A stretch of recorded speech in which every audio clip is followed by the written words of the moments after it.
মহান সাধক সদ্গুরু শ্রী শ্রী অসীমানন্দ তাঁর যুগ যুগান্তের সঞ্চিত তপস্যার স্মৃতি নিয়ে রামচন্দ্রপুর গ্রামে জন্ম নিয়েছিলেন। তাঁর পূর্ব নাম ছিল অন্নদা প্রসাদ চক্রবর্তী। তাঁদের পূর্বপুরুষরা দান, সদাশয়তা ও অতিথি সেবার জন্য সর্বজন শ্রদ্ধেয় ছিলেন। তাঁদের বাড়িতে কোনোদিন কোনো প্রার্থী এসে ফিরে যায়নি। দলে দলে সাধুরা আসতেন। ঠাকুরদা তাঁদের জন্য প্রচুর কম্বল, বস্ত্র ও খড়ম ইত্যাদি সংগ্রহ করে রাখতেন, যাতে হঠাৎ এলে তারা ফিরে না যান। এইরকম একটি সম্পন্ন পরিবারে অন্নদা প্রসাদ চক্রবর্তী বা পরবর্তীকালের সদ্গুরু অসীমানন্দের জন্ম হয়েছিল। নবজাতকের জন্মকে ঘিরে দিনের পর দিন আনন্দ, উৎসব ও দান ধ্যান যেমন চলতে লাগলো, তেমনি এই সময় থেকেই নানাভাবে তাদের পরিবারের সম্পত্তিতে ক্ষয়রোগ প্রবেশ করল। মামলা মোকদ্দমা শুরু হয়ে গেল। তার বাবা জামিন হয়ে যাদের টাকা দিয়েছিলেন তাদের টাকা শোধের জন্য সম্পত্তি বিক্রি শুরু হয়ে গেল।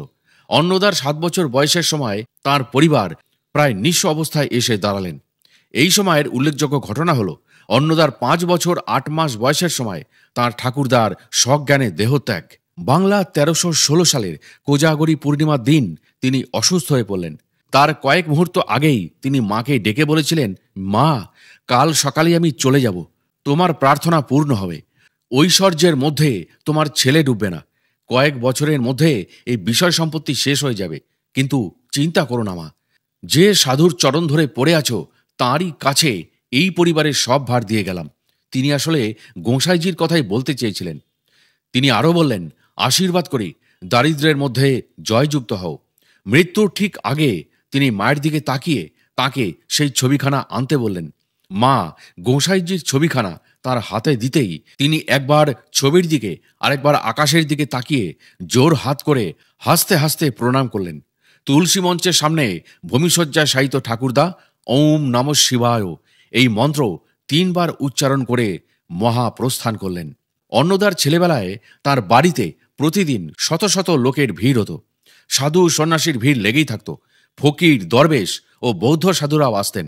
মুন্ডিত মস্তক, পীতাম্বরধারী সৌম্য সুন্দর এক বৌদ্ধ সাধু অন্নদাকে বৌদ্ধযুগের কত কথা বলতেন। সেই সব কথা শুনতে শুনতে অন্নদার মন সেদিনের বৌদ্ধ বিহারে গিয়ে পৌঁছাত। তার মনে হতো তিনি যেন শত শত বৌদ্ধ সন্ন্যাসীর সঙ্গে বুদ্ধং শরণং গচ্ছামি, ধর্মং শরণং গচ্ছামি, সংঘং শরণং গচ্ছামি বলতে বলতে ঘুরে বেড়াচ্ছেন। বৌদ্ধ যুগের সঙ্গে অন্নদার যে নিবিড় পরিচয় ছিল তা অন্নদার জীবনের বিভিন্ন ঘটনা বিশ্লেষণ করলেই বোঝা যায়। তাঁর জন্মের আগে তীর্থ পর্যটনের সময় তার বাবা মা যখন বৌদ্ধ গয়াতে আসেন, তখন সেখানে বুদ্ধমূর্তি দেখতে দেখতে তার মা অজ্ঞান হয়ে পড়েন। পরবর্তীকালে সন্ন্যাস গ্রহণের পর স্বামী অসীমানন্দ মুজফ্ফরপুরে তপবনে শ্রী বীরেন্দ্রমোহন দত্তের বাড়িতে বাংলা 1356 সালের 26শে শ্রাবণ থেকে একটানা 26 দিন ছিলেন। এই কদিনের বেশিরভাগ সময় তিনি যেন তন্দ্রার ঘরে কাটাতেন। তাঁর মনে হতো তিনি যেন এক অন্য কোনো রাজত্বে বিচরণ করছেন। তপবনের লিচু গাছটির শ্যামল স্নিগ্ধ ছায়া স্বামীজির খুব প্রিয় ছিল। এখানে বসে তিনি তার জন্ম জন্মান্তরের কথা রোমন্থন করতেন। এই সময় লেখা তার বিভিন্ন কবিতা তপবন নামে কাব্যগ্রন্থে প্রকাশিত হয়। এই গ্রন্থ থেকে জানা যায় বৌদ্ধযুগে তিনি আনন্দরূপে এখানে দীর্ঘদিন ছিলেন, পরে সেখানেই সমাধি লাভ করেন। যে গাছটির কথা সদ্গুরু অসীমানন্দ বলেছিলেন সেটা ছিল একটা বিশাল লিচু গাছ। বলা হয় এই গাছের নিচে বুদ্ধদেবের অন্যতম শিষ্য আনন্দের সমাধি ছিল। স্বামীজির কীর্তনের সঙ্গে সঙ্গে এই গাছটি পার্শ্ব পরিবর্তন করেছিল। তপবনে থাকাকালীন স্বামীজির মনে একদিন প্রশ্ন জাগে যে বৌদ্ধবিহার ঠিক কোথায় ছিল। তার মনে এই চিন্তার উদয় হতেই দেখতে পেলেন গোঁসাইজি যেন বলছেন, দেখে নাও। এই বলে তিনি বড় বড় পা ফেলে জমিটা প্রদক্ষিণ করে দেখালেন। মাটি ভেজা থাকায় সেই মাটিতে গোঁসাইজির পায়ের ছাপ ফুটে ওঠে। সঙ্গে সঙ্গে তিনি ছুটলেন একজনকে সঙ্গে নিয়ে, যদি ওই পায়ের ছাপ ধরে রাখা যায়। কিন্তু আচমকা জোর বৃষ্টি এসে সব কিছু মুছে দিল। এই প্রসঙ্গে স্বামী অসীমানন্দজি তার 50 বার্ষিকী জন্মোৎসবে ভাব সমাধি অবস্থায় যে ভাষণ দিয়েছিলেন তা ছিল খুবই উল্লেখযোগ্য। তিনি বলেছিলেন, আমার জীবন প্রবাহ সহস্র সহস্র তরঙ্গের ভেতর দিয়ে জন্মের পর জন্ম অতিক্রম করে চলে এসেছে। আমার অতীত জীবন ধারার গতি ও প্রকৃতি, তার সেই অতীত রূপ আজও আমার চোখে ভাসে। মনে পড়ে কতকাল আমি আমার সন্ন্যাসী সাথীদের নিয়ে পথে পথে ঘুরেছি আর দ্বারে দ্বারে ভিক্ষা প্রার্থনা করেছি। তাদের ব্যথা বেদনা দুঃখের ভার। মনে পড়ে বৌদ্ধ যুগের কথা। বুদ্ধ এলেন কপিলা বস্তুতে, ভিক্ষাপাত্র দিলেন স্ত্রী পুত্রের হাতে, আর তার সাথে দিলেন সেই মহাধন যার বিনাশ নেই।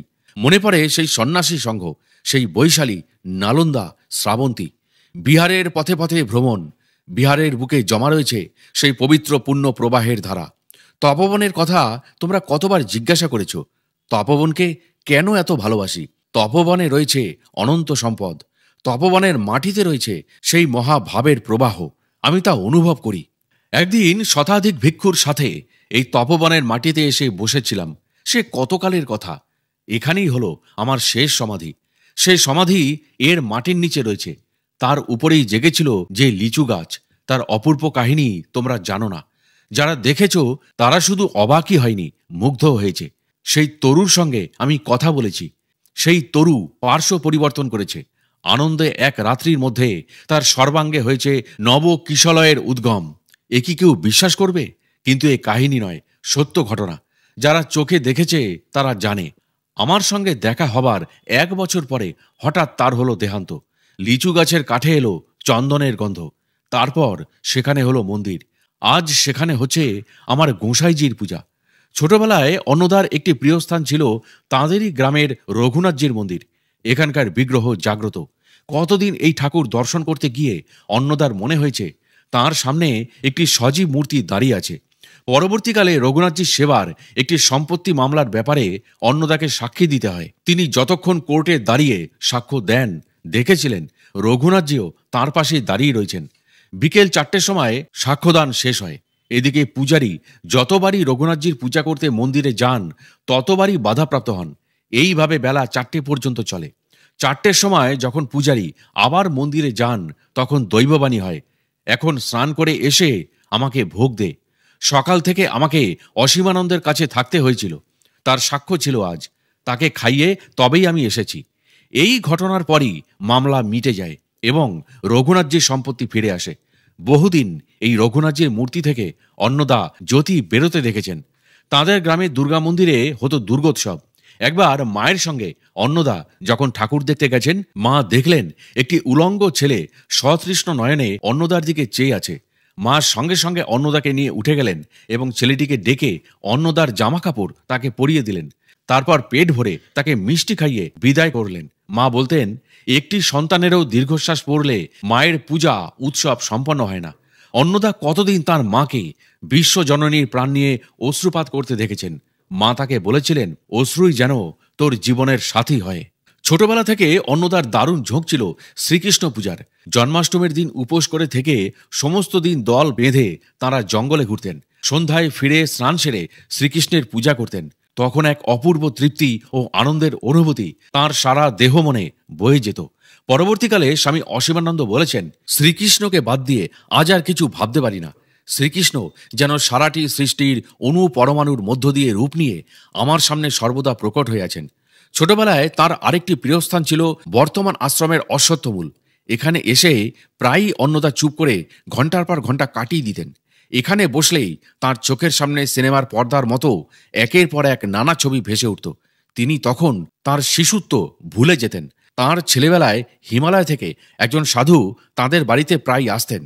কৌপিন সম্বল, মাথায় বিরাট জটা। এই সাধু খালি গায়ে থাকতেন এবং সারা দিন কিছুই খেতেন না। ধুনিতে লোটা চড়িয়ে যখন জল ফুটত তখন পাতা তাতে ছেড়ে দিতেন। তার মধ্যে কতকটা চিনি ও খুব বেশি পরিমাণে দুধ ঢেলে দিতেন। দিনের মধ্যে 5-6 বার এই ছিল তার আহার। তিনি বলতেন, এ হচ্ছে হিমালয়ের চা। এই রকম গাছের পাতা খেলে শরীর সুস্থ, সবল ও কর্মঠ থাকে। সাধুদের পক্ষে এই চা খুব উপকারী। অন্নদার বয়স তখন 3-4 বছর হবে। অন্নদাকে তিনি বন্ধু বলে খুব আদর করতেন এবং মাঝে মাঝে হাসতে হাসতে বলতেন, তুম কাব হিমালয় মে যাওগে। তিনি কারোর দান গ্রহণ করতেন না, কোনো নেশাদ্রব্য গ্রহণ করতেন না, কারোর কাছে কিছু প্রার্থনা করতেন না। এমনকি তার চায়ের জন্য যে দুধ ও চিনির দরকার হতো তাও চেয়ে নিতেন না। অনেক সময় যোগের ক্রিয়া তিনি দেখাতেন। তিনি শ্রী শ্রী গোস্বামী প্রভুর শিষ্য ছিলেন। তার কাছে গোসাইজির একটি ছবিও ছিল। সেই সূত্রেই তিনি তাদের বাড়িতে আসতেন। ভাবতেও অবাক লাগে, হিমালয়বাসী একজন নিঃস্ব সাধু কি করে জানলেন অন্নদার জন্মের কথা? কেনই বা এত দূর থেকে তিনি ছুটে আসতেন অন্নদা প্রসাদ চক্রবর্তীকে দেখার জন্য? অন্নদা প্রসাদ চক্রবর্তী যখন তৃতীয় মান থেকে চতুর্থ মানে উঠলেন, তখন তার অন্তরের আপোষহীন বিপ্লবীরূপ আত্মপ্রকাশ করে। সেটা ছিল 1911 সালের 12ই ডিসেম্বর। সম্রাট পঞ্চম জর্জের দরবার উৎসব। বিদ্যালয়ে শোভাযাত্রার একটি গান তৈরি হয়েছে, জয়তী জয়তী পঞ্চম জর্জ, জয় হে ভারত ভূপতি। অন্নদা এই গান গাইতে অস্বীকার করে বসলেন। 8 বছর বয়সে এই অনুষ্ঠানের বিরোধিতা করে তিনি প্রথম কবিতা লিখলেন দরবার দিনে এই নামে। সেই দিন থেকে অন্নদা প্রসাদ চক্রবর্তীর নাম উঠল ইংরেজের খাতায় রাজদ্রোহী হিসাবে। এরপর 1 মাঘ এক দুর্ঘটনা ঘটল।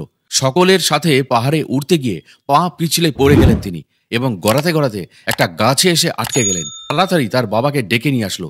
সকলে মিলে অচৈতন্য অন্নদাকে বাড়ি পৌঁছে দিয়ে গেল। প্রায় মাসখানেক তাকে বিছানায় শুয়ে থাকতে হলো। সেই সময় তিনি একটি অস্পষ্ট মূর্তিকে প্রায় দেখতে পেতেন। তার মনে হতো, যখন তার খুব যন্ত্রণা হতো তখন মনে হতো কার যেন স্নেহশীতল স্পর্শে তিনি ঘুমিয়ে পড়েছেন। কে এই ছায়ামূর্তি, সেই রহস্য উদ্ঘাটিত হয় অন্নদার দীক্ষার পর। ঐশ্বর্য সম্পন্ন পরিবারে জন্মেও অন্নদা যে সাঁওতাল ছেলের সঙ্গে বন্ধুত্ব করতে পেরেছিলেন তা সম্ভব হয়েছিল একমাত্র তার মায়ের উদারতার জন্য। মা রজনী দেবীর কাছে জাতপাতের কোনো বিচার ছিল না। তিনি বলতেন, জাত মাত্র দুটি, একটি মায়ের জাত আর একটি সন্তানের জাত। শম্ভুর সঙ্গে অন্নদার ভাব হয়েছিল বনে। একদিন সন্ধ্যার পর তার সঙ্গে তাদের বাড়িতে যেতেই তার মা ছুটে এসে অন্নদাকে বুকে জড়িয়ে ধরে জিজ্ঞাসা করে, ওকে কোথা থেকে ধরে আনলি রে শম্ভু? সে বলল, আমার ফুল মা, আমি ওর সঙ্গে ফুল পাতিয়েছি, ওকে আমি ভাই বলি, ওকে কিছু খাওয়াবি না মা? তার মা তখন একটা উঁচু কানা কাঁসার থালায় গরম দুধ ও কি একটা মূল কেটে কেটে দিয়ে দিলেন। গরম দুধে তা ফুলে উঠল। 2 বন্ধুকে পাশাপাশি বসিয়ে তিনি খাওয়ালেন। শম্ভুর মায়ের নাম ছিল সুন্দরী ও বাবার নাম ছিল ধনা। ঘরে ফিরে অন্নদা মাকে সব বললেন এবং একদিন ওদেরকে ঘরে রাখতে বললেন। উত্তরে মা বললেন, না, ওদের আগে ডাকবো না, আগে আমি যাব, তারপর ডেকে আনবো। আমি ডেকে পাঠালে ওদের ছোট করা হবে, আমি নিজে গিয়ে নিমন্ত্রণ করে আসব। পরের দিন মাকে নিয়ে শম্ভুর বাড়িতে যেতেই তার মা ছুটে এসে অন্নদার মায়ের পায়ে লুটিয়ে পড়ল। অন্নদার মা শম্ভুর মাকে তুলে বুকে জড়িয়ে ধরে বললেন, আমার পায়ে কেন পড়বি সুন্দরী? তুই আমার বুকে আয়। তুইও যেমন শম্ভুর মা, আমিও তেমনি তার মা। আবার আমার অনুও যেমন আমার ছেলে, সেও তেমনি তোর ছেলে। তোদের কাল আমার বাড়িতে নেমন্তন্ন। পরদিন শম্ভু তার বাবা মাকে নিয়ে এলো। অন্নদার মা শম্ভুকে ও তাকে একসঙ্গে বসে খাওয়ালেন। পরে আসন পেতে শম্ভুর বাবা মাকেও খাওয়ালেন। তার বাবা সেই দিনই শম্ভুকে স্কুলে ভর্তি করে দিলেন। তারপর সবাইকে নতুন কাপড় দিয়ে মা তাঁদের বিদায় দিলেন। পরে একদিন মাকে নিয়ে অন্নদা তাঁদের বাড়িতে গেলেন। তারা খুব সুন্দর করে সেদিন উঠোন নিকিয়েছিল। দরজা ফুলপাতায় সাজিয়ে দরজা থেকে আলপনা দিয়েছিল। একটা নতুন উনুন তৈরি করেছিল। অন্নদার মাকে সুন্দরী বলল, ওই পুকুর আছে, হাত পা ধুয়ে নে দিদি, তারপর এই চিড়া দুধ খা, আমার ঘরে আর কি বা আছে। অন্নদা প্রসাদ চক্রবর্তীর মা বাইরে কোথাও খেতেন না, কিন্তু সেদিনই নিজেই দুধ গরম করলেন। অন্নদা শম্ভু ও ধনাকে খাওয়ালেন। তারপর সুন্দরীকে খাবার দিয়ে তার পাশে বসে খেলেন। তারপর থেকে শম্ভু রোজ স্কুল যাবার পথে অন্নদাকে ডেকে নিয়ে যেত। তখন সকাল বিকেল দুবেলা স্কুল হতো। দুপুরে শম্ভু অন্নদার বাড়িতেই খেত। কতদিন দুপুরে তারা দুজনে মায়ের সঙ্গে একসঙ্গে ঘুমিয়েছে। আবার সন্ধ্যায় স্কুল ছুটি হলে বাড়িতে এসে মুড়ি খেয়ে তারা দুজনে জঙ্গলে বেড়াতে যেত। এইভাবে শম্ভুর সঙ্গে অন্নদার ভাব বেড়েই চলল। অন্নদার মনে হতো এরা যেন জন্ম জন্মান্তরের আপনজন। 9 বছর বয়সে উচ্চ প্রাথমিক পরীক্ষায় পাশ করার পর অন্নদা প্রসাদ চক্রবর্তীর জীবনে এক আশ্চর্য ঘটনার সূত্রপাত হলো। তার প্রিয় অশ্বত্থ গাছতলায় হঠাৎ একদিন আবির্ভাব হলো এক সন্ন্যাসীর। তিনি খানিকক্ষণ অন্নদার দিকে চেয়ে থেকে বললেন, পালিয়ে যান। অন্নদা জিজ্ঞাসা করল, কোথায়? তিনি বললেন, সে আমাকে বলে দিতে হবে। হঠাৎ অন্নদা যেন এক অন্য জগতে চলে গেলেন। যখন জ্ঞান হলো তখন সন্ধ্যা হয়ে এসেছে। সন্ন্যাসীকে আর দেখতে না পেয়ে মাকে এসে তিনি সব কথা বললেন। মা শুনে বললেন, তুমি যে ঘরে থাকবে না তা আমি জানি। আমি তোমাকে বাধা দেব না, যেতেও বলতে পারবো না। তোমাকে যার হাতে দিয়েছি তিনিই তোমার ব্যবস্থা করবেন। এই ঘটনা থেকে বোঝা যায় গোঁসাইজির উপরে অন্নদা প্রসাদ চক্রবর্তীর মায়ের কি অগাধ বিশ্বাস ছিল। অন্নদার ভবিষ্যৎ জীবন সম্বন্ধেও তিনি আগেই ইঙ্গিত পেয়েছিলেন বলেই এতখানি নিরুদ্বিগ্ন ছিলেন তিনি ছেলের সম্বন্ধে। এই রকম সময় হঠাৎ একদিন কাউকে কিছু না জানিয়ে অন্নদা প্রসাদ চক্রবর্তী বা পরবর্তীকালের সদ্গুরু অসীমানন্দ বাড়ি থেকে বেরিয়ে টিকিট কেটে আদ্রার ট্রেনে উঠে বসলেন। আদ্রা স্টেশনে নামতেই তাঁর পিসমশাই শান্তিরাম গোস্বামীর সঙ্গে দেখা। তিনি তাকে জিজ্ঞাসা করলেন, তুমি এখানে এলে কি করে? তারপর অন্নদাকে বাড়ি নিয়ে এলেন তিনি। রাত্রে তার বাড়িতে শুয়ে থাকতে থাকতে অন্নদা আবার সেই সন্ন্যাসীর দেখা পেলেন। তিনি বললেন, চলুন আমার সঙ্গে। অন্নদাও মন্ত্রমুগ্ধের মতো তাকে অনুসরণ করলেন। সকালবেলায় ঘুম ভাঙতেই তিনি দেখলেন তিনি এক মন্দিরের সামনে শুয়ে আছেন। সকালে তাদের গ্রামের কালীপদ শান্তিকারী সেখানে পূজা দিতে এসে তাকে দেখে প্রশ্ন করল, তুমি এখানে কার সঙ্গে? অন্নদা বললেন, এক সন্ন্যাসী আমাকে ডেকে এনেছেন। তিনি তখন অন্নদাকে সঙ্গে করে কাশীপুরে দেবী বাড়িতে নিয়ে এলেন। প্রধান পুরোহিত মশাই তাকে খাওয়া দাওয়া করে বিশ্রাম করতে বললেন এবং রাত্রে রাবণ বধ যাত্রা দেখাতে নিয়ে গেলেন। পরের দিন সকালে অন্নদার বাবা এসে তাকে ঘরে নিয়ে এলেন। বাড়ি ফিরেই আবার আনাগোনা শুরু হলো অশ্বত্থতলায়। এখানে এসে বসলেই অন্নদা যেন কোন এক অদৃশ্য শক্তির প্রভাবে সম্মোহিত হয়ে পড়তেন।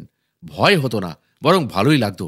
এখানে এসে বসলেই অন্নদার মনে হতো তিনি যেন একটা বিরাট পর্বত গুহার মধ্যে আসনে বসে আছেন। সামনে ধুনি জ্বলছে, চারপাশে অনেক সন্ন্যাসী। মাঝে মাঝে তাঁরা দল বেঁধে পাহাড়ের উপর উঠতেন। অবলীলাক্রমে এক শৃঙ্গ হতে অন্য শৃঙ্গ অতিক্রম করে সবাই আবার গুহায় ফিরে আসতেন। অশ্বত্থতলায় বসলেই অন্নদার মনে একটি মন্ত্রের উদয় হতো। মনে হতো কে যেন চোখের সামনে স্বর্ণাক্ষরে লিখিত মন্ত্রটি ধরে আছে। মূর্তিটি অস্পষ্ট, চিনি করেও চিনতে পারতেন না। মাঝে মধ্যে সেই মন্ত্রের অক্ষরগুলোর মধ্য থেকে বিচ্ছুরিত স্বর্ণাভ জ্যোতিতে যেন চারিদিক জ্যোতির্ময় হয়ে উঠত। সবই যেন এক অস্বাভাবিক আলোতে আলোকময়, যেন সে একটা আলোরই জগৎ। তারই মাঝে ফুটে উঠত কত দৃশ্য, কত দেশ, কত মানুষ, যেন বায়োস্কোপের ছবি একে একে সরে যাচ্ছে। পরবর্তীকালে দরবেশজি অন্নদা প্রসাদ চক্রবর্তী বা পরবর্তীকালের সদ্গুরু অসীমানন্দকে বলেছিলেন, এগুলি সবই তার পূর্ব জীবনের স্মৃতি। এই শক্তিপুত স্থানে এসে বসলেই তা জাগ্রত হয়ে উঠত। দরবেশজি যখন প্রথম রামচন্দ্রপুর আশ্রমে আসেন, তখন এই গাছের তলায় দাঁড়িয়ে তিনি বলেছিলেন, এ তো আমার কতকালের চেনা জায়গা, মনে হচ্ছে এখানেই থেকে যাই। একদিন দুপুরবেলায় স্কুল থেকে ফিরে মুড়ি খেয়ে অন্নদা এই গাছের তলায় এসে বসেন। চারিদিক তখন নিস্তব্ধ। রাখালের পাল গাছতলায় গরু রেখে খেতে গেছে। হঠাৎ কার স্পর্শে তিনি চমকে উঠলেন। চেয়ে দেখেন একটি সুন্দর বালক, হাতে পাঁচিনি। কোটি দেশে আমাদের দেশে রাখাল ছেলের মতো নেংটি পরা নগ্ন দেহ, গায়ে ধুলো মাখা। অন্নদা তাকে জিজ্ঞাসা করলেন, তোমার ঘর কোথায়? তুমি তো এ গ্রামের ছেলে নাও। ছেলেটি বলল, তুমি কি চিনতে পারছো না? আমরা একসঙ্গে কত খেলা খেলেছি, সেই গায়ে মনে হচ্ছে না? বলতে বলতেই একটি সুন্দর গ্রামের ছবি অন্নদার চোখের সামনে ভেসে উঠল। তিনি দেখলেন তারই বুকে একটা নদীর ধারে তারা দুজনে খেলা করছে। কত খেলা হলো, তারপর বাড়ি ফেরা। এমনি কত ঘটনা দিনের পর দিন ঘটতে লাগলো। মাকে এসে বললে তিনি শুধু হাসতেন, কিছু বলতেন না। একদিন জিজ্ঞাসা করলেন, তুই কি আর পড়াশোনা করবি না? উত্তরে অন্নদা বললেন, কি হবে পড়াশোনা করে, এর চেয়ে বরং গরু চড়ানো ঢের ভালো। বাবা বললেন, শেষকালে তোকে গরুই চড়াতে হবে। অন্নদার 10 বছর বয়সের সময় তার সাংসারিক তথা পারিবারিক জীবনে চারিদিক থেকে ঘোর বিপর্যয় নেমে এলো। আলাদিনের আশ্চর্য প্রদীপের মতো সব বিষয় সম্পত্তি কোথায় মিলিয়ে গেল। অর্থনৈতিক অবস্থা এতটাই খারাপ হলো যে অন্নদা মধ্যবাংলা বৃত্তি পরীক্ষা দিতে পুরুলিয়া যাবে, কিন্তু ঘরে টাকা নেই। তার মা পাশের বাড়ি থেকে টাকা ধার করে আনলেন। এই সময়ের আরেকটি উল্লেখযোগ্য ঘটনা অন্নদার ছোট ভাই অমূল্যর মৃত্যু। সে অন্নদার থেকে 5 বছরের ছোট ছিল। তখন তার ছোট বোন বীণার বয়স 1 বছর। অমূল্যর মৃত্যুতে মা অত্যন্ত কাতর হয়ে পড়েন। এরই মধ্যে অন্নদার উপনয়ন সংস্কার হলো বৈদ্যনাথ ধামে, বৈদ্যনাথ মন্দির প্রাঙ্গণে। এই সময় রাঁচিতে টিচার্স ট্রেনিং স্কুলের বাংলা বিভাগে ভর্তির জন্য অন্নদা মায়ের মত নিয়ে তার হাতের রূপার বালা ও উপনয়নের 2টি কানের সোনার মাকড়ি বিক্রি করে পাথেয় সংগ্রহ করেন। এক শীতের সন্ধ্যায় একটিমাত্র জামা ও একটিমাত্র কাপড় সম্বল করে বাড়ি থেকে বেরিয়ে পড়লেন। ট্রেনে ভয়ঙ্কর শীতে তাকে কাঁপতে দেখে এক ভদ্রলোক একটা কম্বল পেতে দিলেন, আর এক ভদ্রলোক একটা কম্বল গায়ে দিয়ে বললেন, এদিকে ভয়ানক ঠান্ডা, এইভাবে কি আসতে হয়? তারপর তারা অতীব স্নেহের সঙ্গে অন্নদার পরিচয় ইত্যাদি জানলেন। তখন একজন আরেকজনকে বললেন, এই একটি ছেলে পাওয়া গেছে। তারা অন্নদার ঠিকানা নিলেন এবং তাকেও কয়েকটি ঠিকানা দিয়ে যোগাযোগ করতে বললেন। অন্নদা পরে বুঝতে পারেন তারা বিপ্লবী, সম্ভবত ক্ষুদিরামের দলের লোক। এইভাবে বিপ্লবীদের সঙ্গে অন্নদা প্রসাদ চক্রবর্তী বা পরবর্তীকালে সদ্গুরু অসীমানন্দের পরিচয়ের সূত্রপাত হল। রাঁচিতে পৌঁছে তার কাছে যে 3 টাকা 15 আনা ছিল, তার থেকে 1 টাকা দিয়ে কাগজ কলম কিনলেন। বাকি 1 টাকা দিয়ে একটা কাপড় ও একটা জামা কিনলেন, আর বাদবাকি 1 টাকা 15 আনা বোর্ডিংয়ে জমা করে দিলেন। মাসে তিনি 6 টাকা বৃত্তি পেতেন, আর তার থেকে 3 টাকায় দুবেলা খাওয়া চলে যেত। এখানে এসেই তার সবচেয়ে বেশি বন্ধুত্ব হয়েছিল প্রফুল্ল পাঠকের সঙ্গে। সে ছিল বয়সে সবচেয়ে বড়, আর অন্নদা ছিলেন সবচেয়ে ছোট, কিন্তু তাঁদের এই বন্ধুত্ব জীবনের শেষ দিন পর্যন্ত অটুট ছিল। পরবর্তীকালে এই সম্পর্ক গুরু শিষ্যের সম্পর্কে পরিবর্তিত হয়। অন্নদা এখানে লেখাপড়া নিয়ে বেশি সময় কাটাতেন, তাঁরই ফাঁকে ফাঁকে কবিতা লিখতেন। হঠাৎ এই সময় তার মনের গতি পরিবর্তিত হয়। পড়াশোনার চেয়ে নীরবে বসে মন্ত্রজপ করতেই তার বেশি ভালো লাগতো। মাঝে মধ্যেই সুললিত কণ্ঠে স্তব পাঠও করতেন। যে মন্ত্র শৈশবে তার সামনে প্রকটিত হয়েছিল, নিজের অজান্তেই অন্নদা সেই মন্ত্র জপ করে চলতেন। রাঁচিতে এই মন্ত্র জপ করতে বসলেই এক ছায়ামূর্তি তার সামনে এসে দাঁড়াতো। পরে তিনি 2টি ছায়ামূর্তি দেখতে পেতেন। মাঝে মধ্যে সারা রাত আসনে বসেই কাটিয়ে দিতেন। ছায়ামূর্তি দুটিও তখন স্পষ্টতর হতো। গ্রীষ্মের ছুটি শুরু হতেই অন্নদা মায়ের জন্য অস্থির হয়ে বাড়ি চলে এলেন। এসে দেখেন মা মৃত্যুশয্যায়, বাবা বাড়িতে নেই। মা জিজ্ঞাসা করলেন, কেমন আছো? অন্নদা বললেন, ভালো আছি মা। গোঁসাইজির ছবি মায়ের মাথার কাছেই ছিল। মা সেই ছবির দিকে তাকিয়ে প্রণাম করলেন। মনে হলো তিনি যেন হাসি মুখে তার সঙ্গে কথা বলছেন। এরপরেই তার কথা বন্ধ হয়ে গেল। মনে হলো তিনি যেন তন্ময় হয়ে রয়েছেন। পরদিন সকালে বাবা এসে পৌঁছাবার পর মা ক্ষণিকের জন্য চোখ মেলে চাইলেন। তারপর হাসতে হাসতে দুহাত কপালে ঠেকিয়ে চোখ বুজে কাউকে যেন প্রণাম করলেন। যে মূর্তি এতদিন সমস্ত কাজে অন্নদাকে সাহস ও প্রেরণা জুগিয়েছিল, চিরদিনের জন্য সে নীরব হয়ে গেল। অসহায়ের মতো মায়ের শয্যার পাশে বসে অন্নদা, তার ছোট বোন বীণা ও বাবা নীরবে অশ্রু বিসর্জন করলেন। এক গভীর শূন্যতা তাদের সবাইকে গ্রাস করল। শ্মশানে মায়ের দেহ সৎকারের সময় অন্যান্যদের সঙ্গে এসেছিল তার বন্ধু শম্ভু, তার মা সুন্দরী ও বাবা ধনা। এরপর থেকে প্রতিদিনই বিকেলবেলায় অন্নদা শ্মশানে যেতেন। শম্ভু, ধনা ও সুন্দরীমাও আসত। তাঁরা সবাই মায়ের কথা আলোচনা করতেন। তাঁদের মিলনের মধ্যে মায়ের শ্মশান যেন হেসে উঠত। একদিন জ্যোৎস্না রাতে উঠোনে শুয়ে অন্নদা মায়ের কথা ভাবছেন। হঠাৎ দেখলেন একটি নারী মূর্তি তার দিকে আসছেন। কাছে আসতেই বুঝতে পেরে অন্নদা মা বলে চিৎকার করে উঠলেন। সঙ্গে সঙ্গে বাবা ছুটে এসে জিজ্ঞাসা করলেন, ভয় পেয়েছো? চেঁচিয়ে উঠলে কেন? অন্নদা বললেন, না, মা এসেছেন, দেখতে পাচ্ছেন না? বাবা বললেন, না তো। অন্নদা বললেন, এই তো আমার কাছে বসে আমার মাথায় হাত বুলোচ্ছেন। বাবা অবাক হয়ে তাকিয়ে রইলেন। তারপর থেকে প্রতিদিন রাত 12টার পর অন্নদা প্রসাদ চক্রবর্তীর মা এসে অন্নদার মাথার কাছে এসে বসতেন এবং ভোরবেলা চলে যেতেন। আর কেউই তাকে দেখতে পেত না। ধীরে ধীরে অন্নদার মন স্থির হয়ে এলো। একদিন তার মা জিজ্ঞাসা করলেন, তোমার সেই মন্ত্র মনে আছে তো খোকা? সেই যে গাছতলায় পেয়েছিলে সেই মন্ত্র? অন্নদা বললেন, হ্যাঁ মা, ওই মন্ত্র তো আমি দিনরাত জপ করি। মা বললেন, ওই মন্ত্র ভুলো না, ও আমার গোসাইজির দেওয়া। ওই মন্ত্রই তোমাকে রক্ষা করবে।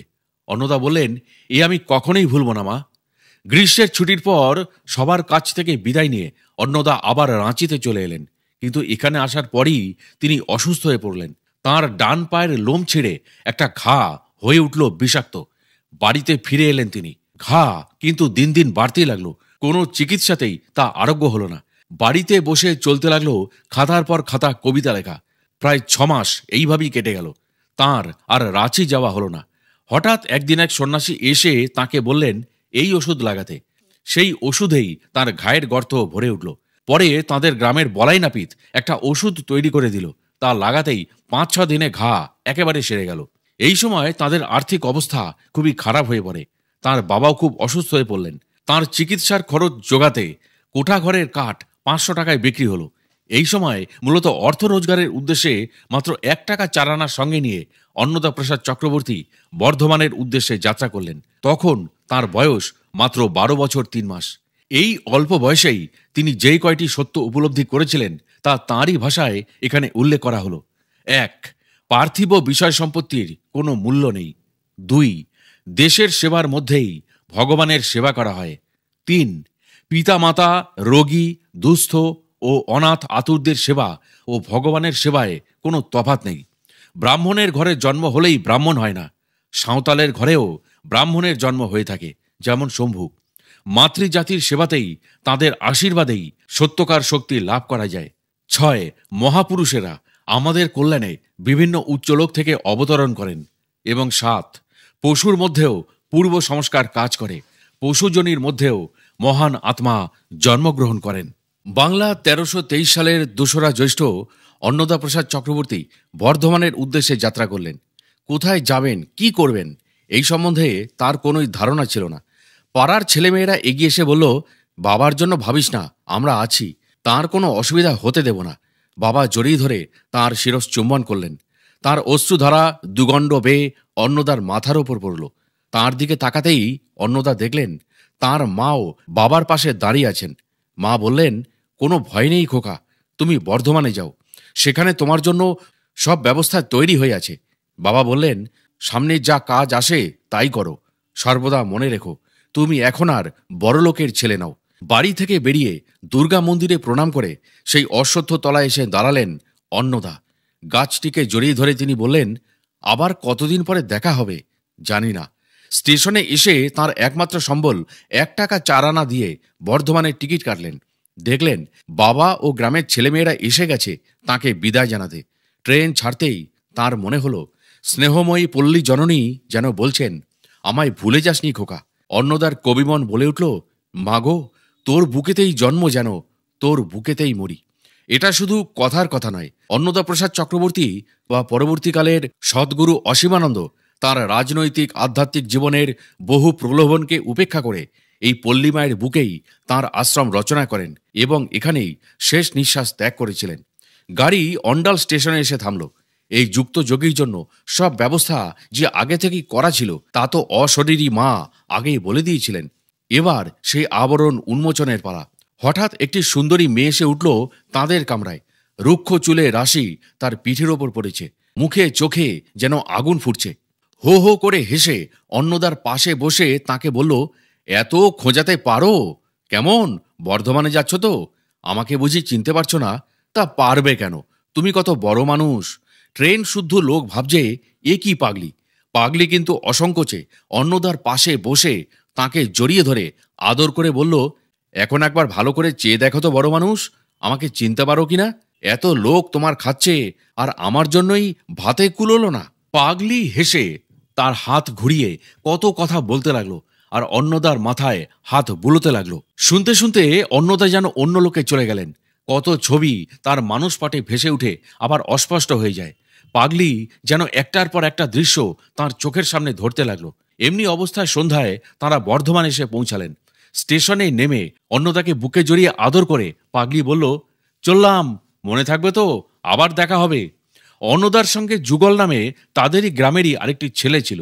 সে আগে থেকেই বর্ধমানে থাকত। তার সঙ্গে অন্নদা এসে উঠল তাঁদেরই গ্রামের বনবিহারী বাসায়।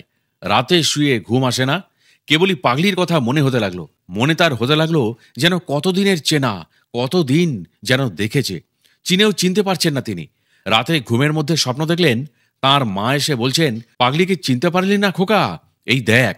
তখন পাগলির জন্মের পর জন্ম অন্নদার চোখের সামনে ভেসে উঠতে লাগলো। মাকে জিজ্ঞাসা করলেন, এসব তুমি কেমন করে জানলে মা? মা বললেন, খোকা, আমি যে লোকে আছি সেখান থেকে সব দেখতে পারি, জানতে পারি। ওর সঙ্গে আমাদের কত জন্মের পরিচয়, তোর জন্যই তো ওকে এখানে পাঠিয়েছি। কিন্তু দুঃখের বিষয়ে পাগলির সঙ্গে কি তার জন্ম জন্মান্তরের সম্পর্ক, সেই সম্বন্ধে অন্নদাপ্রসাদ চক্রবর্তী কিছুই প্রকাশ না করায় এই ব্যাপারটা কিন্তু রহস্যই থেকে গেছিল। অন্নদাপ্রসাদ চক্রবর্তীর বা পরবর্তীকালের সদ্গুরু অসীমানন্দের জ্যাঠতুতো দাদা তখন বর্ধমানে অধ্যাপক ননীগোপাল বন্দ্যোপাধ্যায়ের বাড়িতে থাকতেন। যুগলের সঙ্গে পরদিন সেখানে পৌঁছে অন্নদা দেখলেন পাগলি আগে থেকেই সেখানে আসর জমিয়ে বসে আছে। অন্নদাকে দেখে সে বলে উঠল, এই যে বড় মানুষ এসে হাজির। তারপর ননীবাবুকে বলল, দেখেছ বাবা, বড় মানুষের কত অহংকার। অন্নদাকে সে তখন জড়িয়ে ধরে বলল, এখন যাই, আমার অনেক কাজ। বাবাকে সব বলা রইল, আমি আবার আসব। ওই যে কাঞ্চননগরের জঙ্গল, ওখানেই দেখা হবে। তোমার বন্ধুটিকেও সঙ্গে এনো। কোন বন্ধুর কথা বলছে ভাবতেই পাগলি বলে উঠল, তাও বুঝি ভুলে গেছো? এখন সব মনে হবে। ওই যে কচিবাবু গো। অন্নদা কিছু বুঝবার আগেই যুগল বলে উঠল, মহেন্দ্র মিশ্রের নাতি। পাগলি চলে গেলে ননীবাবু অন্নদাকে কোলে তুলে নিলেন এবং বুকে জড়িয়ে ধরে বললেন, আমার ইচ্ছা তোমাকে মনের মতন করে গড়ে তুলি। আমার গুরুজি শিবরাম কিঙ্কর জগত্রয়ানন্দ তোমার কথা আমাকে বলেছেন। তারপর তাঁর একখানা ছবি দেখিয়ে অন্নদাকে বললেন, আমার কাছে তুমি সব রকম সাহায্য পাবে। আমি তোমার ইচ্ছায় বাধা দেব না, শুধু তুমি আমাদের কাছেই থেকো, এই প্রার্থনা। পরে তোমার সঙ্গে সব কথা হবে। তোমার কিছু সংস্কৃত পড়বার দরকার। এখনকার যুগে ইংরেজিও শিখতে হবে। তারপর অন্নদাকে পাশে বসিয়ে তিনি শিব পূজায় বসলেন। তাঁর দুচোখ দিয়ে জল গড়িয়ে পড়ল। হঠাৎ তিনি বলে উঠলেন, গুরুদেব, তোমার ইচ্ছাই পূর্ণ হোক। এই বলেই অন্নদাকে জড়িয়ে তিনি বালকের মতো কাঁদতে লাগলেন। তারপর অন্নদার জ্যাঠতুতো দাদা দেবুকে ডেকে বললেন, আজ থেকে তোমরা দুই ভাই এখানেই থাকবে। তোমাদের মা আজ বিকেলে আসবেন। ননীবাবু অন্নদাকে জিজ্ঞাসা করলেন, পাগলিকে তুমি চিনতে পেরেছ? অন্নদা বললেন, কোথায় কতদিন আগে যেন দেখেছি মনে হয়, কিন্তু চিনতে পারিনি। ও কেন আমার জন্য এত অস্থির হয়েছে আমি কিছুই বুঝতে পারছি না। আমার মনে হচ্ছে আমি যেন কোনো হেঁয়ালি রাজ্যে এসে পৌঁছেছি। ননীবাবু বললেন, গেল বছর পুজোর সময় আমরা কাশী গিয়েছিলাম। সেখানে গুরুজির কাছে একে প্রথম দেখি। তিনি আমাকে বলেছিলেন, এই পাগলি তোমাদের সঙ্গে যাবে। 8 মাস পরে একটি ছেলে তোমাদের কাছে আসবে, পাগলি নিয়ে আসবে। তার সেবা ও যত্নের ভার তোমার ওপর রইল। কদিন আগে পাগলি এসে বলে গেল সে তোমাকে আনতে যাচ্ছে। কাল রাতে এসে বলল তোমাকে পাকড়ে এনেছে। সকালই এসে বলল তুমি আসছো। পাগলি থাকে কাঞ্চননগরের জঙ্গলে। পাগলি যেন সব জানতে পারে, বুঝতে পারে। আমার গুরুজি একে খুব শ্রদ্ধা করেন। সে যে তার কাছে কখন আসতো, কখন যেত, কেউ বুঝতে পারত না। সে বলে তোমার সঙ্গে তার জন্মের সম্বন্ধ। অন্নদা বলল, আমার মাকে আমি রোজ দেখতে পাই। কাল রাতে মা আমাকে জিজ্ঞাসা করলেন আমি পাগলিকে চিনতে পেরেছি কিনা। আমি না বলতেই মা আমাকে পাগলির পূর্ব জন্মের ছবি স্বপ্নে দেখালেন। তাই আমি ভাবছি, কে আমি, কেনই বা এই অবস্থায় রয়েছি। ননীবাবু বললেন, সময় হয়তো সবই প্রকাশ পাবে। এমন সময় ওখানে কোচি এসে হাজির হলো। ননীবাবু বললেন, এরই নাম কোচি, মহেন্দ্র মিশ্রের নাতি। পাগলি যার কথা সকালে বলেছিল। কোচিকে তিনি বললেন, এই আনন্দ, যার কথা তোমার গুরুদেব তোমাকে বলেছিলেন। আমার গুরুদেবও এর কথা আমাকে বলেছিলেন, তোমাদের দুজনের এই মিলন আনন্দময় হোক। কোচি তখন অন্নদাকে জড়িয়ে ধরে সম্বোধন করল, সন্ন্যাসী ঠাকুর। অন্নদা অবাক হয়ে তার দিকে তাকাতেই কোচি হো হো করে হেসে উঠে বলল, আগেও সন্ন্যাসী, পরেও সন্ন্যাসী, মাঝে কয়দিন সংসার, তোমারও আমারও। এমন সময় পাগলি হই হই করতে করতে ননীবাবু স্ত্রী উমাদেবী ও 3 কন্যাকে নিয়ে ঢুকল। উমাদেবী অন্নদাকে বুকে জড়িয়ে ধরে তার শিরস চুম্বন করে ননীবাবুকে বললেন, ওকে আর ছেড়ে দিও না, জোর করে আটকে রাখো। ননীবাবু বললেন, এ আমাদের ধরা ছোঁয়ার বাইরে। ভাবতেও অবাক লাগে, 13 বছরের যে কিশোর ঘর ছেড়ে প্রথম বর্ধমানের উদ্দেশ্যে পাড়ি জমালো, তার আগমনের সংবাদ ও পাগলির সঙ্গে তার যোগাযোগের কথা আগে থেকেই ননীবাবু ও কোচিকে জানিয়ে দিয়েছিলেন তাদের নিজ নিজ গুরুদেব। অথচ এখানে আসার আগে তাদের কেউই অন্নদাকে তখনও দেখেননি। তাই অন্নদা বেশ বুঝতে পারেন অলক্ষ্যে থেকে কে যেন তার জীবনকে নিয়ন্ত্রিত করে চলেছেন। তিনি যেন কাঠের পুতুলের মতো, তার হাতের পুতুল মাত্র। এ কি কোনো সাধারণ মানুষের সম্ভব? একমাত্র নিত্যযুক্ত সাধকের জীবনেই এরকম ঘটনা ঘটতে পারে। নিশ্চিন্ত আশ্রয়ের খোঁজে তো অন্নদা ঘর ছেড়ে বেরোননি। তাই সন্ধ্যার পর তিনি বেরিয়ে পড়লেন ননীবাবুর বাড়ি থেকে। কোথায় যাবেন কিছুই জানা নেই। তাই দাদার প্রশ্নের উত্তরে বললেন, যাঁর ডাকে ঘর ছেড়েছি তিনি যেখানে নিয়ে যাবেন সেখানেই যাব। নানা কথা ভাবতে ভাবতে বড় বাজারের মোড়ে এসে দেখেন একটা পাগলাকে ঘিরে ভিড় জমেছে। তার মাঝেই উঁকি মারতেই পাগলের দৃষ্টি পড়ল অন্নদার উপর। দৌড়ে এসে অন্নদাকে জড়িয়ে ধরে সে বলল, এসেছিস, চল জঙ্গলে যাই। পাগলের মাথায় রুক্ষ জটার ভার, গায়ে একটা কালো রঙের কম্বলের মোটা জামা, সঙ্গে একটা প্রকাণ্ড গাঁটরি, কুচকুচে কালো তার গায়ের রং। লোক এসে জমে তার চারিদিকে, আর সে গালি দিয়ে লোক তাড়ায়। কে এই পাগল? কিছু বুঝে ওঠার আগেই অন্নদাকে নিয়ে সে হাঁটা দিল। পড়ে থাকলো রাস্তার ওপর তার কাপড়ের গাঁটরি আর মানুষের দেওয়া পয়সা, খাবার। অন্নদা ভাবতে থাকেন, এ কি পাগল না মহাপুরুষ? মহাপুরুষেরা এমনি ছদ্মবেশে রাস্তায় রাস্তায় ঘুরে বেড়ান বিশ্বের কল্যাণে। মানুষ তাদের চিনতে পারে না, তাই কেউ গালি দেয়, কেউ ঢিল ছোড়ে, কেউ নির্যাতন করে। সদা আনন্দময় এই পাগলের দল আনন্দের সঙ্গেই সব বরণ করে নিয়ে চলে, বিশ্ব কল্যাণের মন্ত্র পাঠ করতে করতে ধরণীর এই ধূলিমলিন বক্ষে। আগের দিন সন্ধ্যায় অন্নদা বর্ধমানে এসেছিলেন, আর আজ সন্ধ্যায় তিনি চললেন পাগলের সঙ্গে জঙ্গলে। কোথায় সেই জঙ্গল কিছুই জানা নেই, কেবল পাগলার আকর্ষণ তাকে টেনে নিয়ে চলছে। কথা বলতে বলতে অচিরেই তারা জঙ্গলে এসে পৌঁছালেন। অন্নদার মনে হলো সে যেন তার কতদিনের পরিচিত সমবয়সী বন্ধু। একটা পোড়ো বাড়িতে তারা উঠল। পাগলা বলল, এটা কাঞ্চননগরের জঙ্গল, আগে বর্ধমানের রাজধানী ছিল। সঙ্গে সঙ্গে পাগলি এসে হাজির, আর তার সঙ্গে এলো আরও একজন সন্ন্যাসী। সকলে মিলে গাছতলায় বসল। সেখানে একটা প্রকাণ্ড ধুনি, তাতে আগুন জ্বলে উঠল, আর তার চারপাশে চারজন বসল। পাগলি বলে উঠল, এত লোকের এত দুঃখ কষ্ট নির্যাতন, আর তোমরা চুপ করে বসে রয়েছ, এ তোমাদের কোন ধর্ম সাধনা? অন্নদা ভাবছে এ কি কোনো বিপ্লবী দলের সঙ্গে যুক্ত? সঙ্গে সঙ্গে পাগলি বলে উঠল, হ্যাঁ, বিপ্লবী বই কি, দিকে দিকে আগুন জ্বালাতে হবে, সব অসত্য, অন্যায়, অনাচার, অত্যাচার পুড়িয়ে ছাই করে ফেলতে হবে। শুনছো বড় মানুষ, এ কাজে তোমাকে নামাবার জন্যই ধরে এনেছি। ট্রেনে দেখা পাগলির সঙ্গে তার কোনো মিলই খুঁজে পাওয়া যায় না। আজ সে আলুলাইতা, কুন্তলা, গৈরিক পরিহিতা, ত্রিশূল ধারিণী, এক মধুর সাধিকা মূর্তি। তার গলায়, হাতে, হস্তবন্ধনীতে রুদ্রাক্ষের মালা, বাম হাতে ত্রিশূল, দক্ষিণ হস্তে কমণ্ডলু। অবাক বিস্ময়ে অন্নদা দেখতে থাকে। পাগলি আসনের ওপর উঠে দাঁড়ালো, আর সঙ্গে সঙ্গে পাগলা নতজানু হয়ে স্তব পাঠ শুরু করে দিল। ত্বাং হে দুর্গা দশ প্রহরণ ধারিণী। অন্নদা ভাবতে থাকে, এই জন্যে কি মা তাকে বলেছিলেন বর্ধমানে তোমার তপস্যা ক্ষেত্র তৈরি হয়ে আছে? সম্মোহিতের মতো এসব দেখতে দেখতে অন্নদা নিজের সত্তা হারিয়ে ফেলল। মনে হলো সবই যেন পাগলির মধ্যে লয় হয়ে গেছে। মন্ত্রমুগ্ধের মতো অগ্নিকে সাক্ষী রেখে পাগলির নির্দেশে সে শপথ গ্রহণ করল, আজ থেকে জগদ্ধিতায় আমার জীবন নিবেদিত হবে। কিভাবে সমস্ত রাত্রি কাটল তিনি মনে করতে পারলেন না। ভোরে জ্ঞান ফিরতেই দেখলেন সামনে শুধু পাগলা বসে আছে।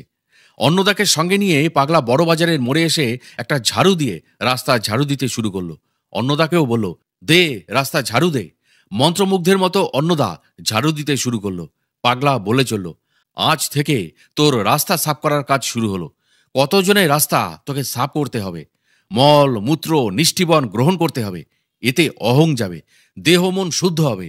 খানিক বাদে এক ঠোঙা খাবার এনে তাকে দিয়ে পাগলা কোথায় যেন চলে গেল। অন্নদা তার বাল্যবন্ধু মতিলালের খোঁজে বেরিয়ে পড়ল। সে তখন গোকুল চাঁদের ঠাকুর বাড়িতে কাজ করত। অন্নদাকে দেখে সে আনন্দে জড়িয়ে ধরল। দুপুরে তার প্রাপ্য ভোগের প্রসাদ দুজনে পেট ভরে খেল। গল্প করতে করতে তারা ঘুমিয়ে পড়ল। ঘুম ভেঙে ওঠার পরেই পাগলি এসে হাজির।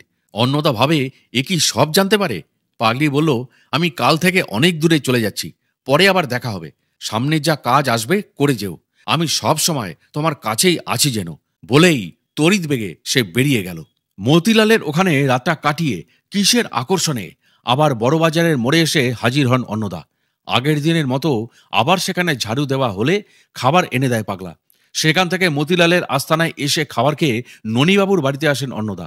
দুদিন পর তাকে পেয়ে সবাই তো খুব খুশি, কিন্তু ঘরে অন্নদার মন টিকল না। বিকেলে পাগলার আকর্ষণে আবার বড়বাজারে এসে হাজির। তাকে নিয়েই পাগলা হাঁটা দেয় জঙ্গলের দিকে।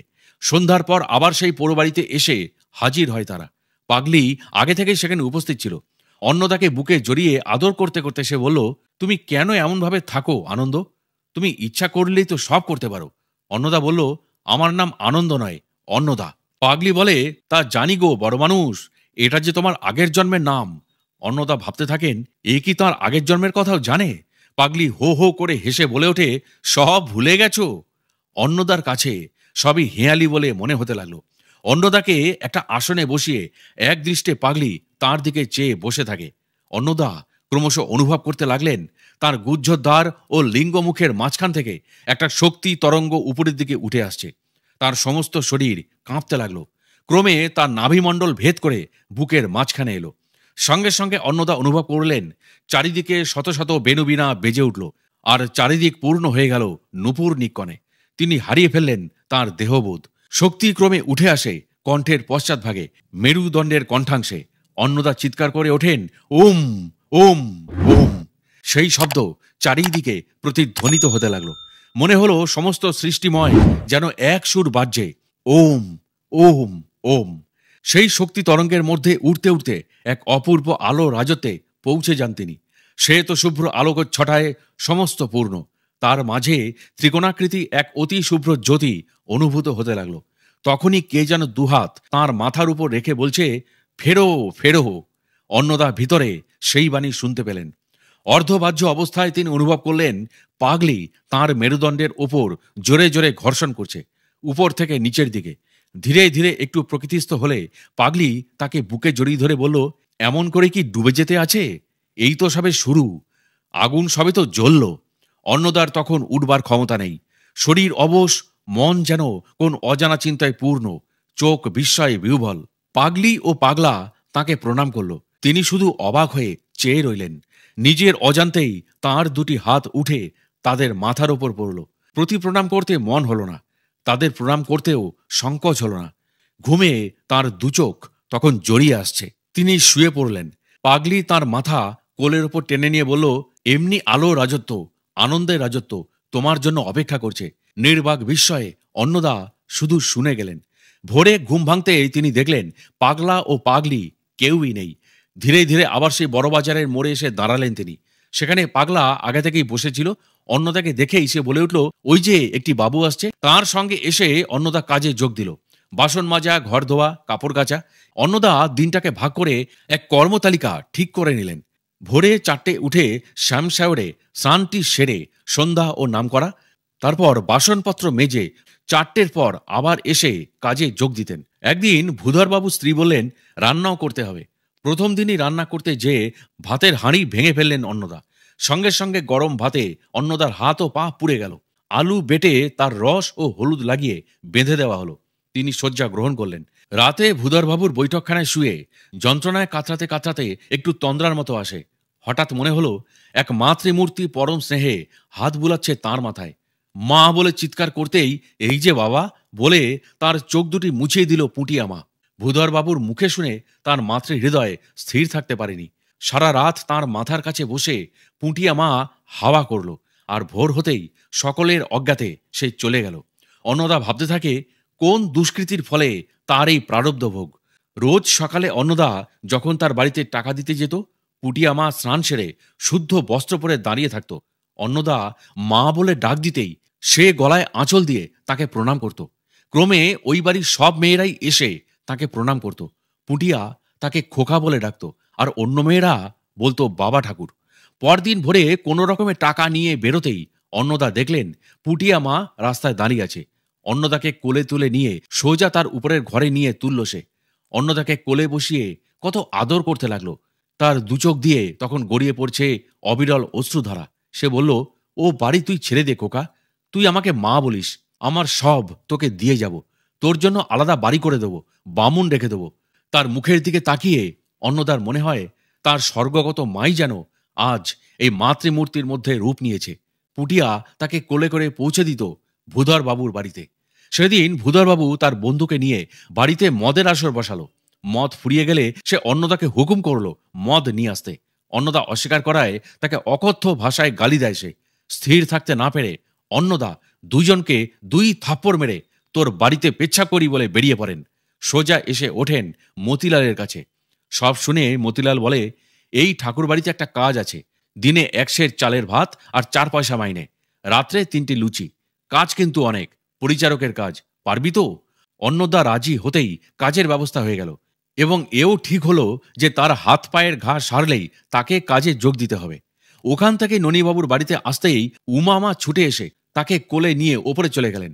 তারপর শুরু হলো তার পরিচর্যা, ক্ষত পরিষ্কার করা, ওষুধ দেওয়া। মাতৃসুলভ সেবায় 10-12 দিনের মধ্যেই অন্নদা সুস্থ হয়ে উঠলেন। উমামা বললেন, আর কোথাও যেও না, এখানেই থাকো, তোমার বাবা যা বলেন করো। অন্নদা ননীবাবুকে বাবা বলতেন। অন্নদা ঠাকুর সেবার ভার নিয়েছে জানাতেই তিনি বললেন, তোমার যা ইচ্ছা, যাতে ভালো হয় করো। অন্নদা গোকুলচাঁদ ঠাকুরের বাড়িতে পরিচারকের কাজে যোগ দিলেন। জল বইতে হয়, ঘর সাফ করতে হয়, কিন্তু অন্নদার মন সবসময় এমন অবস্থায় থাকে যে কাজ করার কোনো কষ্টই বোধ হয় না। এখানের প্রসাদ আতপান্ন, খোসা শুদ্ধ কলাইয়ের ডাল ও চালতার অম্বল, রাতে 4টে ছোট লুচি। পূজারী অধিকারী মশাই 10টার মধ্যে পুজো শেষ করে ভোগ দিয়ে প্রসাদ পেয়ে যান কাছারিতে। আবার কাছারি সেরে একেবারে সন্ধ্যাবেলায় এসে আরতি সেরে বাড়ি যান। রাঁধুনি প্রভাকর রাজবাড়িতে কাজ করে। 10টার মধ্যে সেও চলে যায়, আবার 5টার পরে আসে। কাজেই 11টা থেকে 5টা পর্যন্ত অন্নদার ছুটি। এখান থেকে তিনি ননীবাবুর বাড়িতে থাকা শুরু করলেন। ভোর 4টে উঠে স্নান ও অন্যান্য কাজ সেরে সন্ধ্যা পূজা, নাম জপ, গীতা, চণ্ডী পাঠ সেরে ননীবাবুর ফুল তোলেন তিনি। ননীবাবু যখন পূজা করেন তিনি বসে দেখেন, কখনো কখনো তিনি শিব পূজা করেন। 7টার মধ্যে সব সেরে ঠাকুর বাড়িতে আসেন। আবার 11টার পর গিয়ে ইংরাজি ও সংস্কৃত পড়েন, মাঝে মধ্যে ছবিও আঁকেন। পূজার ঘরে বসেই অন্নদা লেখাপড়া করতেন। মাঝে মধ্যে সেই ঘর থেকে মধুর গন্ধ ভেসে আসত। বিকেল 5টা থেকে রাত 8টা পর্যন্ত আবার ঠাকুরবাড়ির কাজ সেরে অন্নদা ননীবাবুর বাড়িতে আসতেন। তিনি তখন সন্ধ্যাদি সেরে ছাদে মাদুর পেতে বসে নানা প্রসঙ্গ আলোচনা করতেন। বিভিন্ন মহাপুরুষদের জীবনী, বাণী, উপদেশ বলতে বলতে তিনি যেন তন্ময় হয়ে যেতেন। 10টার সময় তিনি খেতে নামতেন। অন্নদাও তখন দাদার ঘরে শুতে যেতেন। রবিবার দিন অধিকারী মশাই এসে একেবারে বিকালে যেতেন। সেদিন তিনি প্রাণ দিয়ে ঠাকুরকে সাজাতেন, তার পূজায় সমাহিত হয়ে যেতেন। অধিকারী মশাই ও প্রভাকর অন্নদাকে বলল, আপনাকে দিয়ে এসব কাজ করাতে আমাদের বড় সংকোচ হয়। মতিলালের কাছে শুনেছি আপনি কত বড় ঘরের ছেলে, এসব কাজ কি আপনাকে মানায়? উত্তরে অন্নদা বলেন, আমি তো বড়লোক নই, গরিব, পথের ভিখারি। ঠাকুরের সেবা এও তো আমার পরম সৌভাগ্য। এক রবিবার প্রসাদ পাওয়ার পর অধিকারী মশাই শুয়ে পড়লেন। অন্নদা ঠাকুর বাড়ি সাফ করে এসে তার পাশে এসে শুয়ে পড়লেন। ঘুম আসতেই স্বপ্নে দেখলেন ঠাকুর যেন বলছেন, তোর বড় কষ্ট হচ্ছে, তোর জন্য অন্য ব্যবস্থা করা হলো। অন্নদা ঘুমের ঘরেই বললেন, আমার কোনো কষ্ট নেই ঠাকুর, তোমার সেবাতেই যেন জীবনপাত করতে পারি। হঠাৎ অধিকারী মশাই নাড়া দিয়ে বললেন, এসব কি বলছিলে বাবা?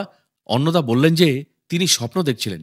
তখন তিনি বললেন, আমি নিজের কানে শুনেছি, ঠাকুর বলছেন তোমার কষ্ট হচ্ছে, তোমার জন্য অন্য ব্যবস্থা করা হলো। আর দেরি না করে অধিকারী মশাই গিয়ে ঠাকুর বাড়ির মালিককে সঙ্গে নিয়ে ফিরলেন। তাঁরা অন্নদাকে প্রণাম করে বললেন, আপনাকে দিয়ে এসব কাজ করাতে পারবো না বাবা, আমাদের অপরাধ হবে। এইভাবে তার পরিচারকের কাজটিও চলে গেল।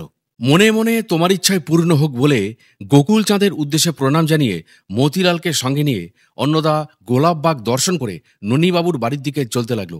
ননীবাবুর বাড়ির মালিক জংবাবুদের গেট পেরিয়ে ননীবাবুর বাড়িতে ঢুকতে হয়। জংবাবুরাও অন্নদাকে খুব ভালোবাসতেন। একদিন জংবাবুর স্ত্রী অন্নদাকে একটি লাল গরদের কাপড় পরিয়ে দিয়ে বললেন, এটি পরে সন্ধ্যাহ্নিক করো। সেই কাপড় পরে ননীবাবুর বাড়ি ঢুকতেই উমামা অন্নদাকে কোলে তুলে ননীবাবুর কাছে যেতে বললেন। অন্নদাকে কোলে তুলে ননীবাবুর কাছে গিয়ে বললেন, অন্নদাকে কেমন মানিয়েছে দেখেছ? ও একদিন কিন্তু এমনি কাপড় পরবে, আমার মন বলছে। জংবাবুদের বাড়িতেই অন্নদার সঙ্গে প্রথম পরিচয় হয়েছিল রাজা বনবিহারী কাপুরের। তিনি ছিলেন বর্ধমানের তখনকার রাজা বিজয়চন্দ্রের পিতা। সেদিন জংবাবুদের গেটে ঢুকতেই রাজা বনবিহারী কাপুরের সঙ্গে দেখা। অন্নদাকে দেখে তিনি খুঁটিয়ে খুঁটিয়ে সব কথা জিজ্ঞাসা করলেন, কোথায় আছে, কি করছে, কত পয়সা পায় ইত্যাদি। অন্নদার মুখে সব কথা শুনে তিনি বললেন, কাল থেকে মদনমোহনের ঠাকুরবাড়িতে রোজ 1 সেরের চালের প্রসাদ পাবি, আমি তার ব্যবস্থা করে দিচ্ছি। আরও বললেন, তুই স্কুলে ভর্তি হয়ে যা, তোর কথা আমি বিজয়কে বলে দেব। বিজয় অর্থাৎ মহারাজ বিজয়চন্দ্র। সেখান থেকে ননীবাবুর বাড়িতে ঢুকতেই সব শুনে তিনি বললেন, এখন আমাদের কাছেই সবসময় থাকতে পারবে। ঠাকুর তার ব্যবস্থা করে দিলেন। সেদিন বড় ক্লান্ত বোধ হওয়ায় উমামায়ের নির্দেশে অন্নদা সায়ং সন্ধ্যা সেরে খেয়ে দিয়ে শুয়ে পড়লেন। পরদিন সকালে উঠে গোকুল চাঁদকে দর্শন করার জন্য মনটা তাঁর উতলা হয়ে উঠল। সেখানে যেতেই অধিকারী মশাই ও প্রভাকর তাকে পরম স্নেহে বসতে দিলেন এবং বললেন, রবিবারে রবিবারে দয়া করে আসবেন, আপনাকে আমাদের বড় ভালো লাগে। সেখানে প্রসাদ পেয়ে বাড়ি ফিরতেই দেখেন পাগলি ও কোচি বসে আছে। পাগলির বেশ সেই আগেকার পাগলির মতোই। দুজনেই তাকে জড়িয়ে ধরে বলল, আপনাকে এক জায়গায় যেতে হবে, আমরা তার জন্যই বসে আছি। বড় বাজারে এসে অন্নদাকে নিয়ে তারা একটা ঘোড়ার গাড়িতে উঠল। বাঁকা নদীর পুল পার হয়ে অনেকটা গিয়ে একটা বাড়িতে তারা পৌঁছালো। বাড়ির মালিক BS দাস ছিলেন আর্টিস্ট ও ফটোগ্রাফার। সেখানে অন্নদার ফটো তোলা হলো। হাঁটু গেড়ে জোরহাত করে প্রার্থনা করছে এই অবস্থায়। এই ফটোর কপি এখন আর পাওয়া যায় না। সেখান থেকে তারা এসে আবার ননীবাবুর বাড়িতে উঠল। পাগলি বলল, আমাকে আনন্দর ছবির জন্যই আসতে হয়েছে, এখান থেকে কাশী যাব, এখন কাশীতেই থাকবো। 2-1 দিন পরেই পাগলি কাশী চলে গেল। মাঝে একদিন কোচি অন্নদাকে নিয়ে গেল তাদের বাড়িতে। কোচির ঠাকুরদা মহেন্দ্র মিশ্রের সঙ্গে তার আলাপ হলো। অন্নদাকে পেয়ে তিনি ভারী খুশি। দাদা বললেন, আজ থেকে আমার দুটি নাতি, কোচি আর তুমি। কোচি ননীবাবুর কাছে প্রস্তাব করলো, সন্ন্যাসী ঠাকুর আমাদের বাড়িতে থাকুন। ননীবাবু বলল, ওর যখন তোমার বাড়িতে থাকবার দরকার হবে তখন ভগবানই ওকে পাঠিয়ে দেবেন।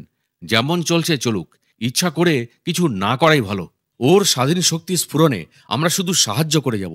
বর্ধমানে এসে যে প্রহেলিকা শুরু হয়েছিল তা ধীরে ধীরে বন্ধ হয়ে গেল। পাগলার সঙ্গে মাঝে মাঝে দেখা হয়, পাগলির সঙ্গে আর দেখা নেই। ননীবাবুর বাড়িতে দুটি বড় ছবি ছিল, একটি শ্রী শ্রী রামকৃষ্ণ পরমহংসদেবের ও অপরটি শ্রী শ্রী বিজয়কৃষ্ণ গোস্বামী প্রভুর। ননীবাবুর দেখা দেখি অন্নদাও প্রতিদিন এই ছবি দুটিতে ফুল দিতেন ও প্রণাম করতেন। একদিন দুপুরে অন্নদা বসে বসে পেন্সিল দিয়ে পরমহংসদেবের একটি ছবি আঁকছেন। কলেজ থেকে ফিরে ছবিটি দেখে ননীবাবু এত খুশি হলে বাঁধিয়ে আনলেন। পরের দিন অন্নদা গোঁসাইজির একটি ছবি আঁকলেন। সেই ছবিটাও বাঁধিয়ে এনে ননীবাবু দুটো ছবি ঠাকুরের ঘরে রাখলেন। অন্নদার জন্য কতগুলো পেন্সিল, রাবার ও একটি বড় কালার বক্স কিনে এনে দিলেন। এখান থেকে দৈনন্দিন কাজ ও পড়াশোনার সঙ্গে ছবি আঁকাও একটি প্রধান কাজ হয়ে অন্নদা প্রসাদ চক্রবর্তী বা পরবর্তীকালের ঠাকুর সদ্গুরু অসীমানন্দের শুরু হয়েছিল। ছোটবেলা থেকেই অন্নদা কবিতা লিখতেন। ননীবাবুর বাড়িতে কবিতা লেখা চলে, কিন্তু লিখেই ছিঁড়ে ফেলে দেন। একদিন এইরকম একটি কবিতা লিখে ছিঁড়তে যাবেন, এমন সময় পিছন থেকে উমামা বলে উঠলেন, ছিঁড়ে ফেলবে কেন বাবা, আমাকে দাও। সব শুনে ননীবাবু সেই দিনই একটি খাতা বেঁধে দিয়ে বললেন, তোমার যা মনে আসবে সঙ্গে সঙ্গে লিখো, ছিঁড়ে ফেলো না। তখন থেকে কবিতা তার সঞ্চয় হয়ে উঠতে লাগলো। ননীবাবু নিজস্ব একটা সুন্দর লাইব্রেরি ছিল। অবসর মতো সেই লাইব্রেরির বই পড়তেই শুরু করলেন অন্নদা প্রসাদ চক্রবর্তী।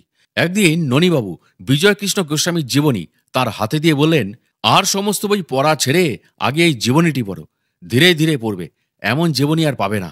রোজ অন্নদা যতটা পড়তেন ননীবাবু রাতে জিজ্ঞাসা করতেন, প্রশ্ন করতেন, তারপর গোসাইজির জীবন কথা বিশ্লেষণ করে বলতেন।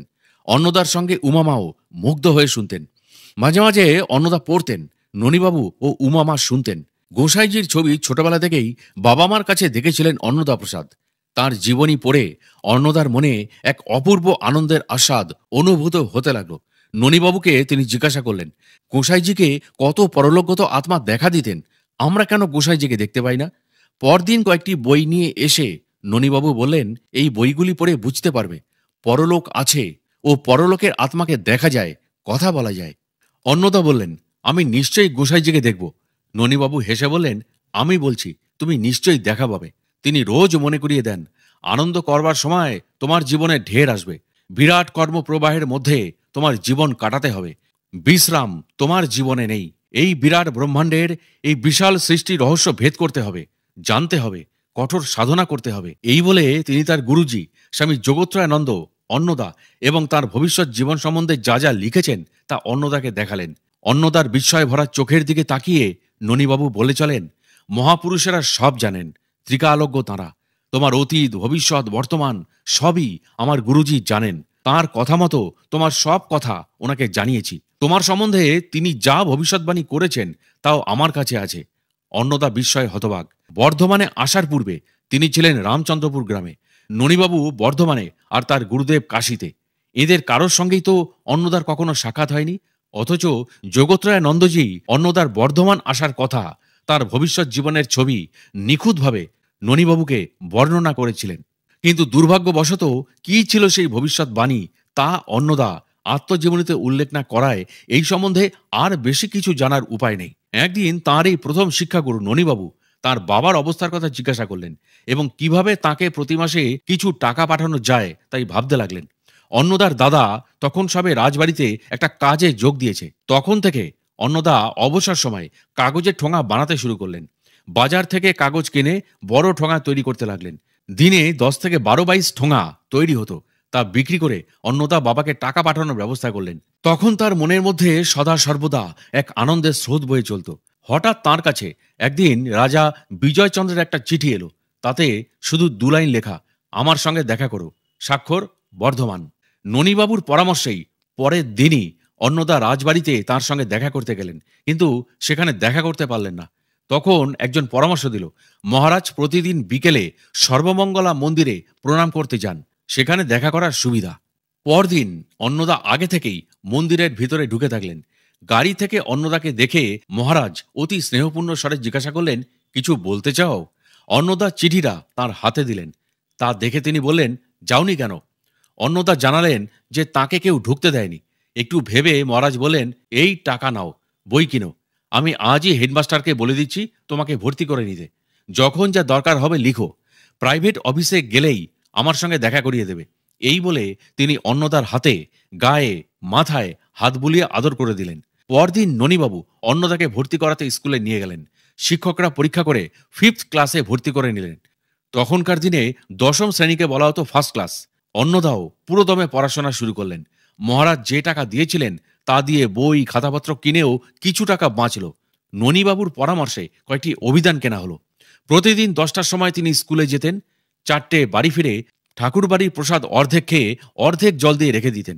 পরের দিন সকালে তা খেয়ে স্কুলে যেতেন। রবিবার দিন সকলে মিলে একসঙ্গে ননীবাবুর বাড়িতে খেতেন। আগে ননীবাবু রোজ 2 পয়সা দিতেন জলখাবারের জন্য। এখন থেকে ঠোঙা তৈরির পয়সায় অন্নদা নিজের ও দাদার জলখাবারের ব্যবস্থা করে নিতেন। বাকি যা পয়সা জমত মাসের শেষে বাবাকে পাঠাতেন। দেখতে দেখতে পূজার ছুটি এসে গেল। ননীবাবু, উমামা ও তার মেয়েরা গেলেন কাশিতে। অন্নদা, দাদা ও গ্রামের সকলে মিলে দল বেঁধে বাড়ি রওনা দিল। বাবা ও বোনের জন্য নতুন জামা কাপড় কিনে 4 মাস পরে বাড়িতে এলেন অন্নদা প্রসাদ চক্রবর্তী। অন্নদা বাড়ি ফিরতেই চারিদিকে উৎসবের ঢল নেমে এলো। ছোট বোন বিনার আনন্দ আর ধরে না। বাবার শরীরও তখন অনেকটা ভালো। পূজা উপলক্ষে গ্রামের সব বন্ধু বান্ধবদের সঙ্গে দেখা সাক্ষাৎ হতো। পুজোর পর একে একে অনেকেই চলে গেল। অন্নদার স্কুল ছুটি 1 মাস।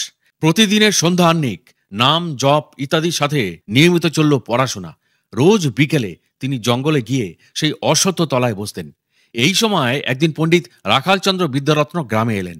তিনি ছিলেন পঞ্চকোট রাজার প্রধান পুরোহিত। অন্নদার সঙ্গে তিনিও রোজ জঙ্গলের দিকে বেড়াতে যেতেন। কয়েকদিন পরে তিনি কাশী চলে গেলেন। ছুটি শেষ হলে গ্রামের সবার কাছ থেকে বিদায় নিয়ে অন্নদা আবার বর্ধমানে চলে এলেন। সেই দিনও ননীবাবুও কাশী থেকে ফিরলেন। কাশী থেকে অন্নদার জন্য ননীবাবু একটি সুন্দর আসন এনেছিলেন। তাকে বললেন, এখন থেকে নিত্য এই আসনে বসে সাধনা করবে। যে নাম জপ করে আসছো, সহজ সুখাসনে বসে সে নামই জপ করবে। প্রাণায়াম করা কিন্তু খুবই দরকার। অন্নদা এতদিন যে প্রণালীতে প্রাণায়াম করতেন তা ননীবাবুকে বললে উনি সেইরূপই করতে বললেন। ভোরবেলা ও সন্ধ্যায় সাধন করতে বসলেই অন্নদার সামনে নানান দৃশ্যের উদয় হতো। সেই উপলব্ধির বিবরণগুলিও তিনি লিখে ননীবাবুকে দিতেন। ননীবাবু তা নিয়ে আলোচনা করতেন এবং বুঝিয়ে দিতেন। তিনি বলতেন, এই আসন দ্বারা তুমি যে শক্তি লাভ করবে তা সব দিক থেকে তোমাকে সাহায্য করবে। এতে দেহ সুস্থ থাকবে। সাধনলব্ধ শক্তি দ্বারা যা 4 ঘন্টায় করতে হয় তা 1 ঘন্টায় হবে। মন সংযত ও প্রফুল্ল হবে। তিনি আরো বললেন, তুমি ব্রহ্মচর্যের সাধনার দ্বারা সিদ্ধকাম হও। প্রয়োজন কখনো বাড়াবে না। যতটুকু প্রয়োজন বস্ত্র ও খাদ্য ততটুকুই ব্যবহার করবে। তারপর অন্নদাকে তিনি ব্রহ্মচর্যের নিয়ম বুঝিয়ে দিলেন। অন্নদা তখন ছোট কাপড় পরতেন, খালি গায়ে থাকতেন, তেল মাখতেন না, খাদ্য যথাসম্ভব কম গ্রহণ করতেন। ননীবাবুর নির্দেশে চলে অন্নদা অপার আনন্দ লাভ করেন। সে বছর মাধ্যমিক পরীক্ষায় অন্নদা প্রসাদ চক্রবর্তী বা পরবর্তীকালের সদ্গুরু অসীমানন্দ 3য় স্থান অধিকার করে 4র্থ শ্রেণীতে উত্তীর্ণ হলেন। এই সময় থেকেই অধ্যয়নের সঙ্গে সঙ্গে অন্নদার প্রেমিক মন সমাজ ও দেশের দুর্দশা দেখে অত্যন্ত ব্যথিত হয়ে পড়ে। তখন থেকেই তিনি নিজেকে সমাজ ও দেশের কল্যাণের জন্য উৎসর্গ করেন।